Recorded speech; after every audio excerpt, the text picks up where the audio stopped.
Bonjour à toutes et à tous. Je vais switcher ma langue de présentation en anglais parce que je voudrais être cohérent avec les slides que j'ai préparés. Donc, I'm going to switch to English, seems to be coherent with the material that I have prepared.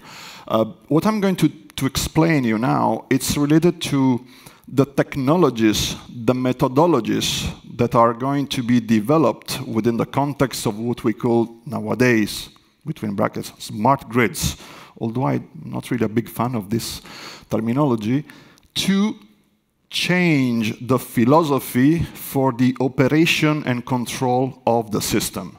This is one of the key infrastructures of our current life that will experience the largest change in the industry of the last century, and therefore is one of the key aspects that will touch also our society.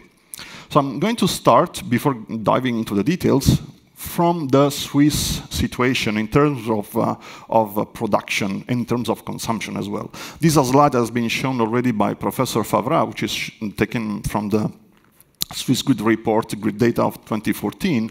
What you can see here is that the electricity consumption in Switzerland has not been changed dramatically in the last 5 years.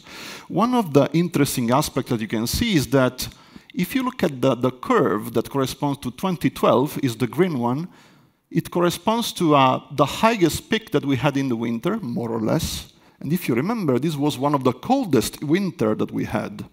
So this is telling you something interesting. I'm talking about demand-side response. Okay, so there is a clear correlation with the outside temperature, and this is telling you that there is some percentage of a shiftable load when we are talking about thermal loads, in particular supplied by electricity. But let's say this is the situation. So in terms of consumptions per month. If we look at the means that are used in Switzerland to produce electricity, this is the current situation. We are dominated by hydro and nuclear. The penetration of renewables is very low. We are talking about numbers that are in the range of 0.something%. In particular, if you look at the solar and the wind, they are, don't want to say negligible, but more or less negligible. This is something different if we compare it with the situation of neighbor countries like Germany, like Italy, where they were able to cover 2 digits of the electricity consumption. I know by heart the numbers in Italy. They are very close to cover 10% of the internal electricity demand produced by PVs and by photovoltaics and wind. And in Switzerland, the situation is a bit different due to the large presence of hydro and, of course, nuclear. Now, let's see which are the perspectives. So if we look at the OFEN report, OFEN is the Federal Office of Energy, this is the perspective in 2020 and 2050 in terms of production. So what you will see is that there is a progressive phase out of nuclear as well as some of the existing fossil power plants. So in the range of 2030, 2050, there is a gap between the consumption and production that is ranging between 20 to 30 terawatt hours that needs to be covered. I mean, these are the numbers that needs to be bridged. Now, if we make reference to the same report of OFEN, sorry for the numbers, I will try to clarify it. I know that you hate to see this kind of slides. This is something that I always say to my students. Don't put too many numbers on the slides, but I will explain you in a while. These are the 3 options that are envisioned by the OFEN. There are essentially 3 scenarios. The scenario where essentially we bridge the gap with the centralized fossil power plants. A second scenario, which is a mix between renewables and centralized fossil power plants. And a third scenario, where there are only renewables and the further compensations from imports from external grids, notably, let's say, Germany, Italy, and as well as France. Now, what is interesting to look in these numbers is that for the scenarios C and E, you can observe that by 2050, we are talking about the connection of renewables that will be producing something like 23 terawatt hours. If you scroll down, you'll realize that the largest numbers are for photovoltaics and wind, although the largest number is for photovoltaics. So we are not sure which will be the deployed plan of these three. But if we go towards the connection of renewables, this is the kind of numbers the distribution network operators have to accommodate. Here I see some of the people that are responsible to operate the distribution network systems, and these are the numbers that have to face. So the problems are how these people will integrate such an amount of energy in their grids, and how they will be coupled with Swissgrid to make a system to be operated in safe operation conditions.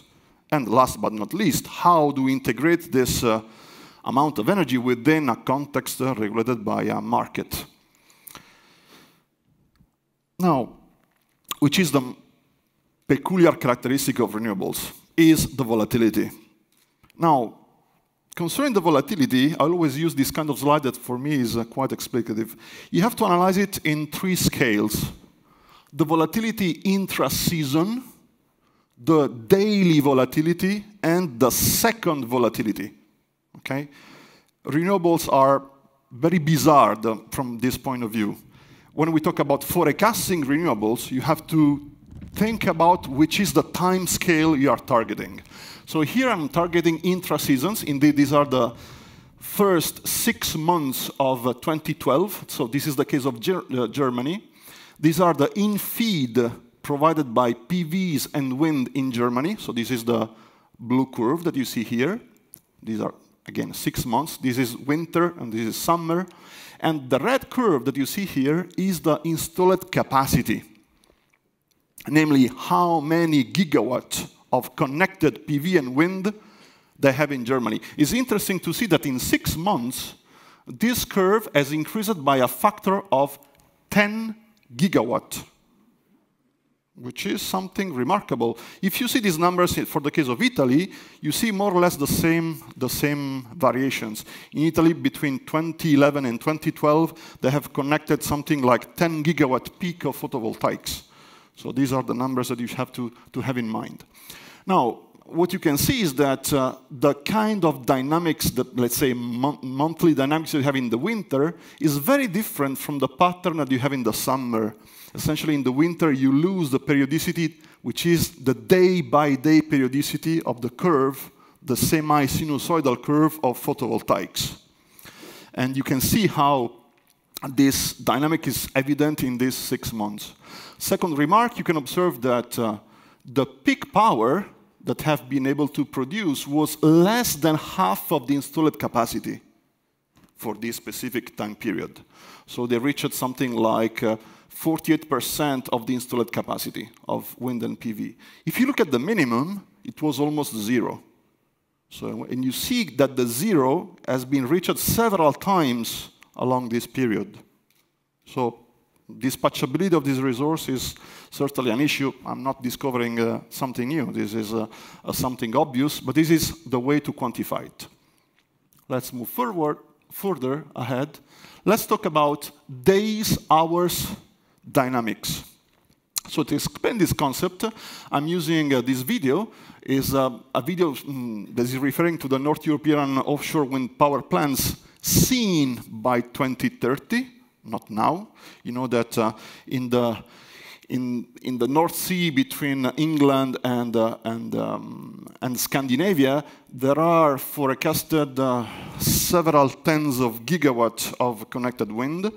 So if you look at this is a weather front which is advancing with the speed of days. What you can see here are two curves, a blue curve and a red curve. The red curve corresponds to the maximum wind production that you can have per site, and the blue curve is the actual in-feed of the wind turbines. Why? Because normally wind turbines have to be curtailed when the wind exceeding a certain value for technological problems that you have on the blades of the turbines. What you can see here is that even though the curve of the wind, let me go back and play it again. Even though the curve of the maximum producible wind is quite flat, you will see here in the middle, actually it has to be curtailed due to the problems you have on the wind turbines. And this is producing this kind of shapes that you have here that are not really associated to the forecasting of the wind. They're associated to let's say, an integration of the models of the aggregated wind turbines and the model of the wind. And this is something that is creating some challenge by the network operator when you're talking about the forecasting of this large set of wind turbines connected to the transmission grid. So we said intra-season, days dynamics. What about the global effects? So this is an example of global effects related to the dynamics of days or hours due to the solar eclipse that we experienced on March 20. So these are two scales. On the left, you have this is a figure that I took from the Swissgrid report 2014. This is the expected dip of the production from photovoltaics at the level of Europe, of the continental Europe.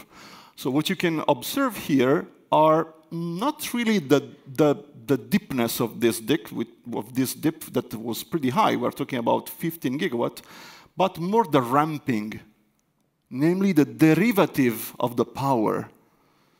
This has to be taken into account by fast ramping generation, and this is quite important to be taken into account at the European level. So this was a pretty interesting test case, stress test case for the European system. Perhaps Pierre Bornard can further elaborate on that. What you can see on the right figure is the same kind of data, but seen from a medium voltage feeder of the EPFL. I will explain you further this kind of monitoring that we are doing at the EPFL. These are data that have been evaluated by the laboratory of Professor Jean-Yves Leboudec. And here you can see the consumption of a medium voltage line, which is supplying a part of our campus, in the days before, 16, 17, 18, 19. You can see that more or less they are very close to each other. The day of the eclipse, what you can see is that there is a larger consumption of the feeder. In this feeder, of course, we have something like 300 kilowatt of photovoltaics, and this is what is happening at the level of a medium voltage grid, and this is what is happening at the level of a bulk system. Okay? So micro and macro scales.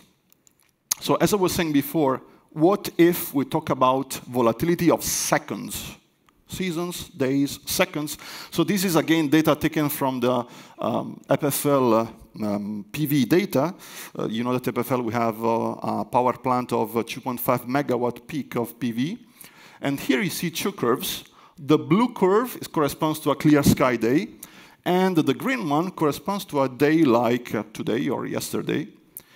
If you do a very fine sampling of this green data, what you can realize is that we have variations around 65% of the solar radiation in less than 2 seconds.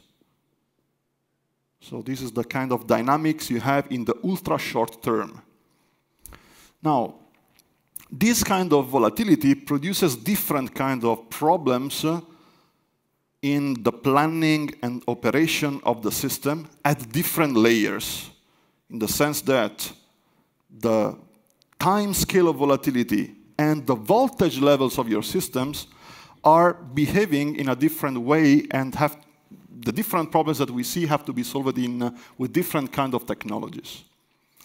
Now, let's try to analyze the effects on the grid, especially on the medium voltage systems, of this kind of volatility. So again, this is a data set taken from the same feeder that I showed you before. Is one of the equipped feeders with real-time monitoring here at the EPFL. During, this was a Saturday in August 2014, and this is the kind of profiles that you are observing nowadays more and more. Normally, we had very clean or easy to be forecasted load profiles. Nowadays, in medium voltage systems, you have this kind of power consumption, or sometimes this curve can be also negative since the feeder becomes active. So this is the influence on the medium voltage, between brackets, load of distributed generation. Another kind of effect is if we look at the time series of the short-term volatility of renewables. So for this kind of exercise, I took one of the microgrid benchmarks defined by SCCER, by one of the task force of SCCER, and what I did was to play with this benchmark a dynamic simulation by using the profiles that I showed you before of loads and generation. What you get is this kind of behavior. So these graphs are showing you voltage and currents into this microgrid. You see that, let me play it back again. The dots at the given point are becoming red. So what are becoming red essentially are telling you that you are violating voltages, but this is not really a big deal. So we can coexist with variations of plus minus 10 or even 15%. In low voltage or medium voltage, not a big deal with respect to transmission. But what is really bad are the ampacity violations. When you violate ampacity of the lines, the network operator is forced to replace the line. Of course, you don't reach the violation of the ampacity. You normally do this in the planning. Therefore, if you wanted to integrate without a retrofit your grid, you are forced to go to what we call grid reinforcement. That costs a fortune to the network operator, to the distribution network operator. So effects on the microgrid, which is the effect on the macrogrid, on the bulk system. So I'm always switching between the two systems since the effects are quite different. So for this kind of analysis, I took the case of Italy, my country, and I sampled from the data of Terna the last Sunday of the same month, June, in 2010, 11, and 12. Okay? This is the net power on the bulk Italian transmission grid, 380 and 220 kilovolts. What you can see is that in the middle of the day, you have a decrease of the peak. Essentially, the typical curve that you were, the network operator were always used to see is essentially progressively disappearing. And there are two effects associated to that. The first effect, of course, is the decrease of the peak load in the center of the day. And the second problem, which is also more challenging, is the fast ramping in the afternoon hours. So here, this was a Sunday. We are talking about a ramping of about 10 gigawatt in a couple of hours. So if your system, like in the case of Italy, is mainly composed by thermal combined cycle power plants,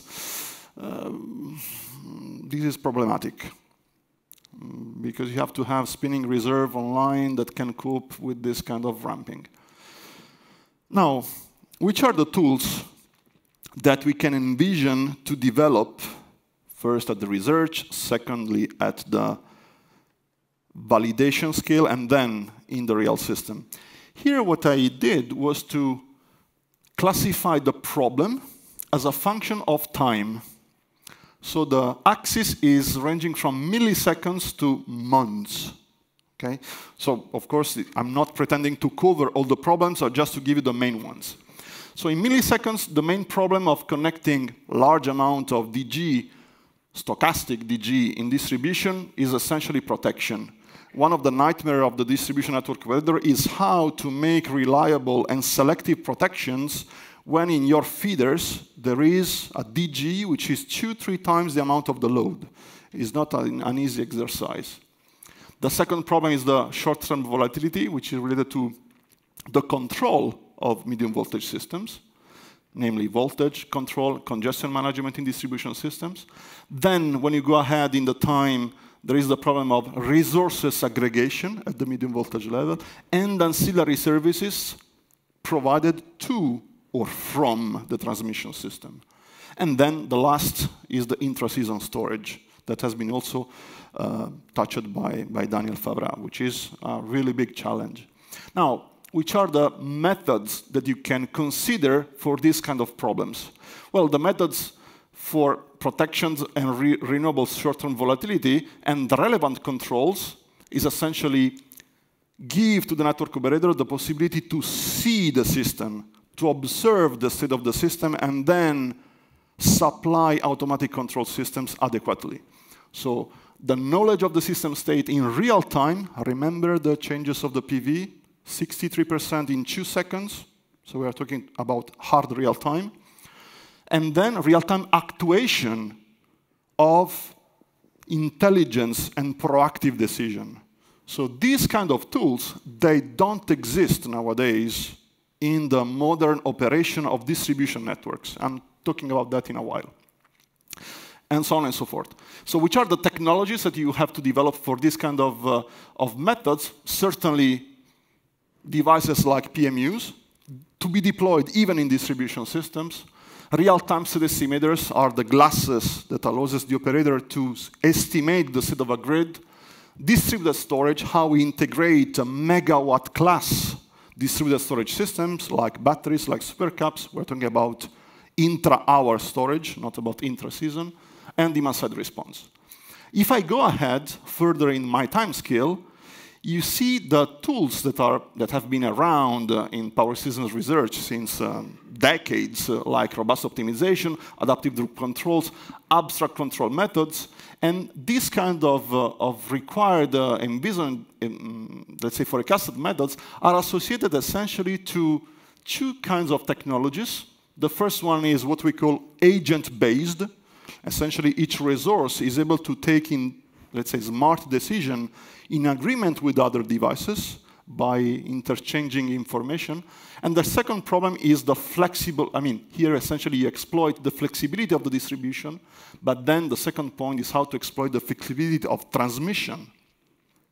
In the rest of my talk, I will concentrate only on distribution, since this point is touched by my colleague and friend Rashid Sherkawi concerning how it's possible to exploit flexibility in transmission.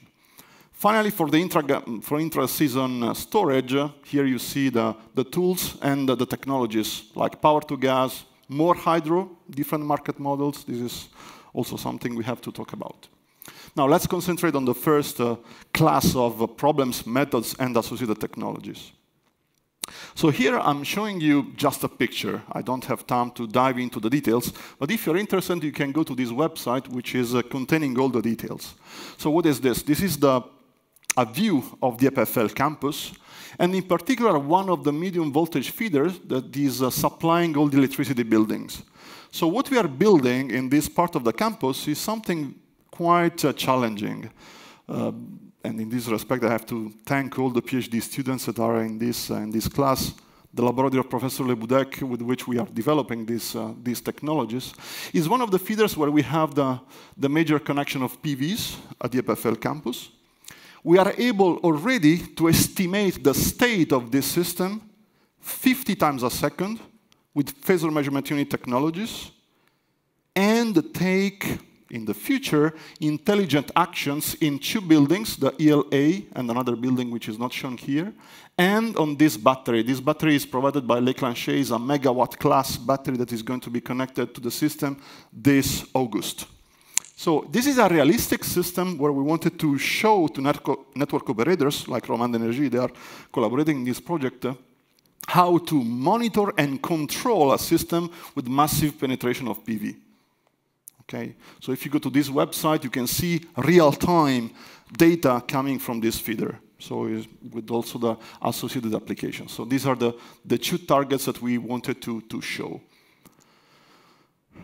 If I go to the second point, namely talking about methods and technologies for the resource aggregation and ancillary services that can be provided by distribution systems to transmission ones, I'm mentioning the possibility to apply different control methods other than droop. Many of us are very familiar to the fact that typical controls in power systems, voltage and frequency, are deployed by using droop controllers.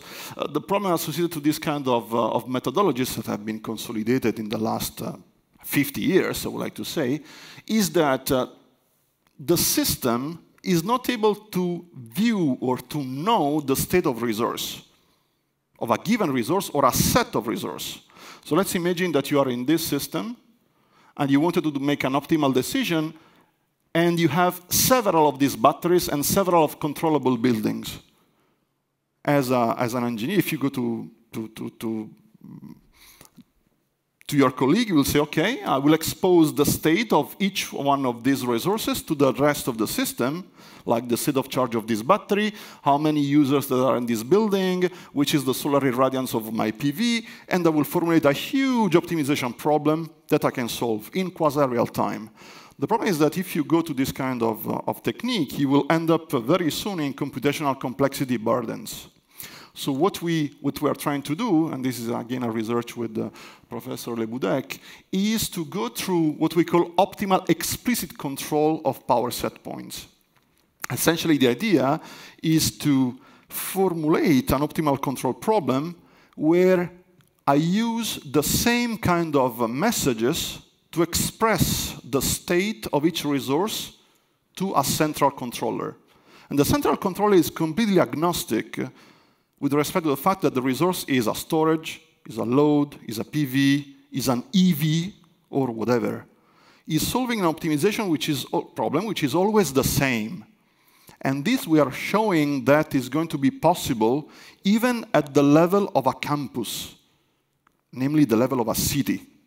And we can do this tens of times a second. And we can track the dynamics of renewables.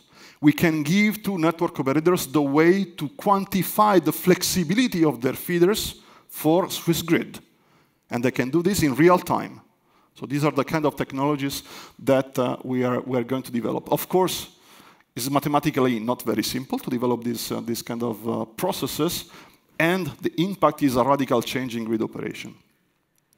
So this is a kind of effect of the same test case that I showed you before. So this is the behavior of the grid using Drup controls.